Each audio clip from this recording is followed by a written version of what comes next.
You don't have to be an emotional train wreck. I used to be an emotional mess. Up 1 minute, down the next, but I learned what actually works. I'm about to show you how to finally be in control of your emotions.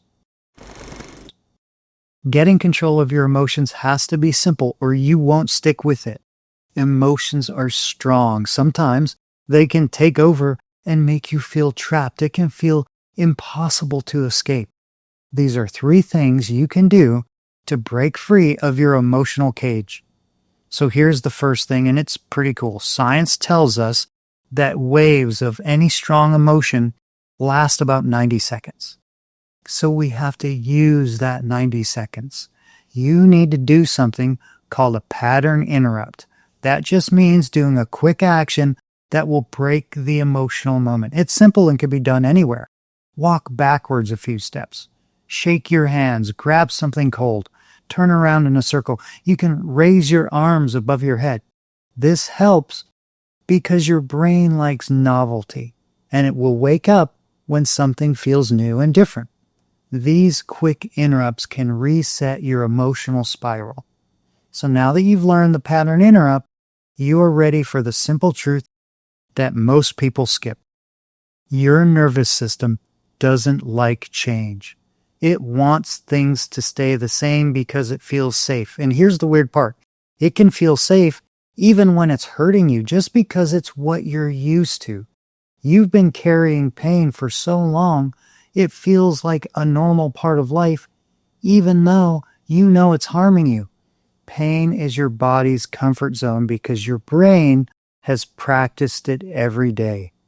Everything you do each day is teaching your brain how to react without you even knowing it. So if you want to react differently and get control of your emotions, you have to use your everyday habits to train yourself.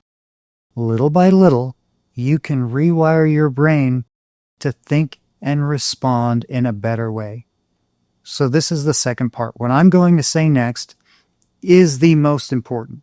You will either use what I'm about to say, or you might very well stay trapped for the rest of your life. You have to make a choice to help yourself and do something different.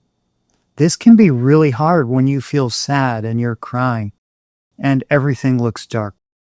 Start with a quick pattern interrupt to break the moment. Then do one small thing you normally wouldn't do. You could clean your room or take a walk. Write a list of good things you want in your life. Do anything that helps you feel healthy, strong, and proud of yourself. These small actions will stop the downward spiral and train your mind and body to calm down faster the next time. So now that you have a tool to stop the emotional spiral, what do you do the rest of the time? This is where part 3 comes into play. You build new habits. You build a healthier version of you. This part is not easy, and I have lots of videos that can help. But for now, start simple. First, do the pattern interrupt. Then do something different that you normally wouldn't do. Do something that makes you feel healthy, strong, and in control. Then every day, work on building new habits. The more effort you put into interrupting the pattern and changing your habits, the faster you'll start to feel better.